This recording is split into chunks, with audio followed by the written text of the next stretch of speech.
Sa paggisa ng Senado, inamin ng hepe ng PNP na tumanggap siya ng donasyong materyales para sa ipinagawang White House kahit wala pang deed of donation.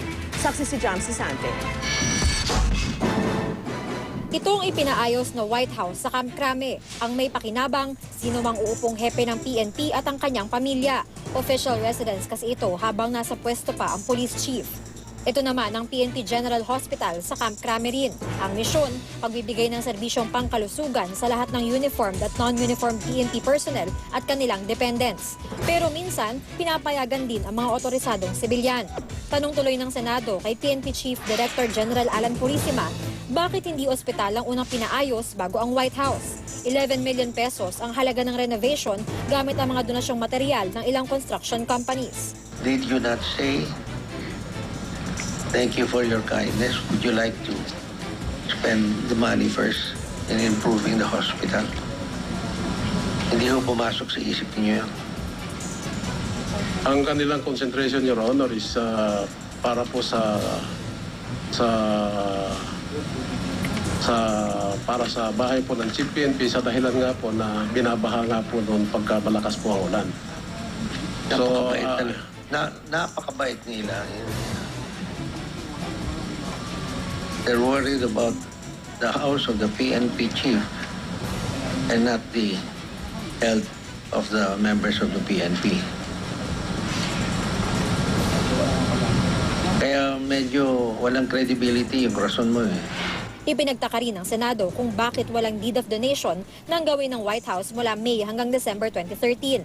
Ang dokumentong yan, ngayong buwan lang ginawa ng uminitang issue. Personally po, kakilala ko po sila, pero ayaw po nilang lumabas sana in public na sila po ay donor. Kaya lang po, nung lumabas po itong isyong ito, kinausap po sila na it is now mandatory on their part na kailangan lumutang na kayo para ma-legalize yung donation. Marami ring hindi alam si Purisima tungkol sa renovation. Wala kang nakitang design. Sinasabi Basta lang po, sinabi mo lang sa kanila, go ahead. Eh kung doghouse ang tinayo nila, tatanggapin mo. rough sketch lang. I don't believe you, General. It's not the design, Your Honor. Ang sinabi nila is gagawa sila ng quarters na medyo maganda ang dating at yan po yung sinabi na sa I akin. don't believe you. Wala naman daw kasing cash na tinanggap ang PNP mula sa tatlong donors, ang Ulticon Builders, Pacific Concrete Corporation at Cap Industries. Wala rin daw conflict of interest dahil wala naman daw silang ibang kontrata sa PNP. Pero duda pa rin ang ilang senador. They're not doing that out of the goodness of their heart. As long as you are in office, alam nila may makuha sila. Hindi tama ang paraan ng pagkatanggap ninyo ng donasyon at mismong sa mga ari-arian ninyo pag nabibigyan kayo ng discount at nabibigyan kayo ng ganyang kalaking regalo, halimbawa sa pamamagitan ng mga diskwento, ay nagkakaroon talaga ng duda. Naosisa rin ang umano'y maling deklarasyon ni Purisima sa halaga ng 4.7 hectare property sa Nueva Ecija.